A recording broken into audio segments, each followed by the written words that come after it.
The biggest difference for me as a teacher with inquiry is it's that shifting your students from knowing about their world to understanding their world. And understanding is so much more than knowledge. And if I think about my own life, I studied French at high school and I passed French exams, but recently I've been to France and I've actually had to use French, and that's actually given me a whole different understanding of the French language and how much I knew and how much I didn't, whereas when I did it in an exam it was a little bit different. So inquiry for me is the way I get my children to move from knowing into understanding.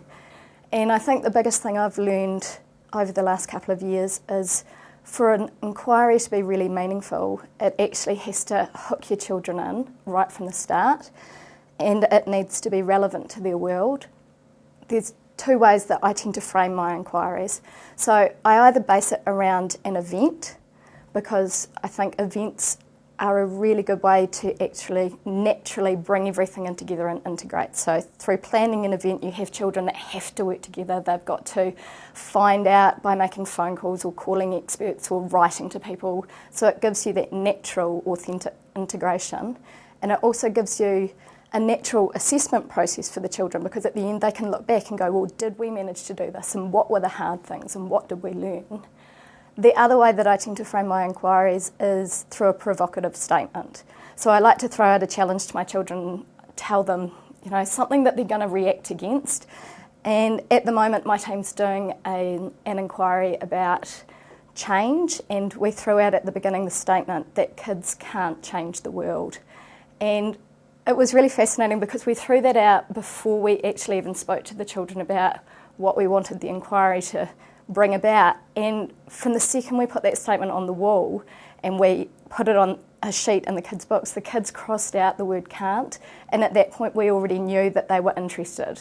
As soon as we had that, it was like, yeah, we've picked something that actually they can relate to. I think the biggest thing in inquiry to as a teacher is it's changed the way we plan. So when I sit down with my team and we think about our inquiry, we think, at the end of this, what is the understanding that we want our children to walk away with?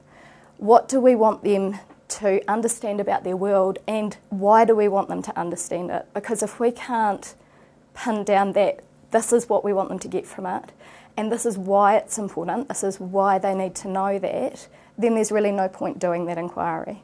With the inquiry we're doing at the moment, we really sat there and we thought, I have a Year 5 class, my team's Year 5, and we thought we don't want these children going forward being passive in their lives, thinking that everything happens to them. We want them to realise that they have ownership of their lives and their world.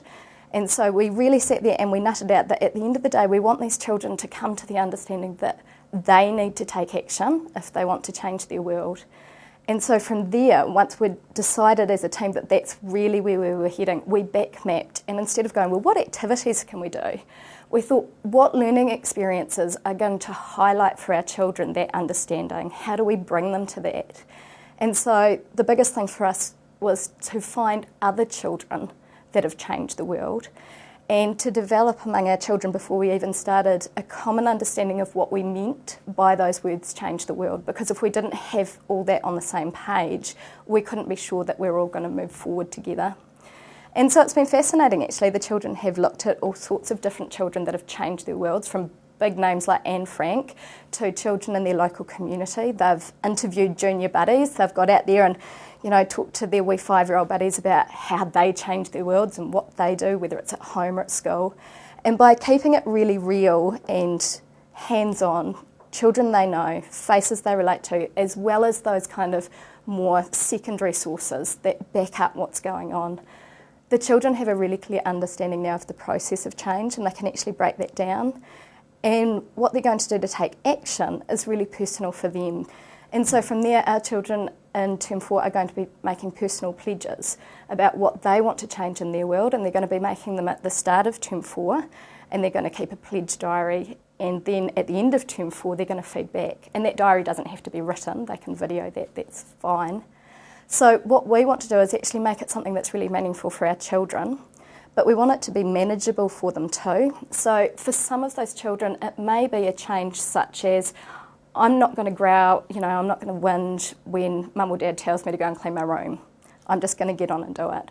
For other children, it may be something much bigger. They may want to start a project in our community, but what we want is at the end of the inquiry, every child to be able to go, look, I understand the process of change and this is how I've applied it to my life. And that's that difference from just knowing what change is. We could do a project about Anne Frank, we could find out about her life, the kids would end up with all this knowledge, but they wouldn't necessarily take that away and relate that to them.